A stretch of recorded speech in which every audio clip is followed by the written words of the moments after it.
വിശുദ്ധ മാർക്കോസ് എഴുതിയ സുവിശേഷം 13-ാം അധ്യായം 24 മുതൽ 31 വരെയുള്ള വചനങ്ങൾ. മനുഷ്യപുത്രൻ്റെ ആഗമനം.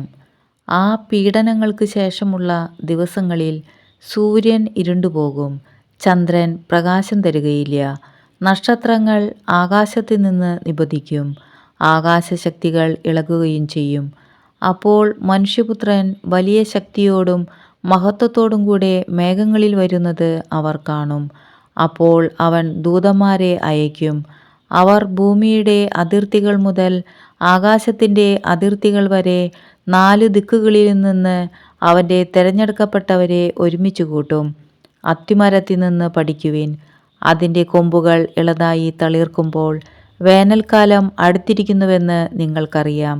അതുപോലെ തന്നെ ഇക്കാര്യങ്ങൾ സംഭവിക്കുന്നത് കാണുമ്പോൾ അവൻ സമീപത്ത് വാതിക്കലെത്തിയിരിക്കുന്നുവെന്ന് ഗ്രഹിച്ചു കൊള്ളുക. ഞാൻ സത്യമായി നിങ്ങളോട് പറയുന്നു, ഇവയെല്ലാം സംഭവിക്കുന്നതുവരെ ഈ തലമുറ കടന്നു പോവുകയില്ല. ആകാശവും ഭൂമിയും കടന്നു പോകും, എന്നാൽ എൻ്റെ വചനങ്ങൾ കടന്നു പോവുകയില്ല.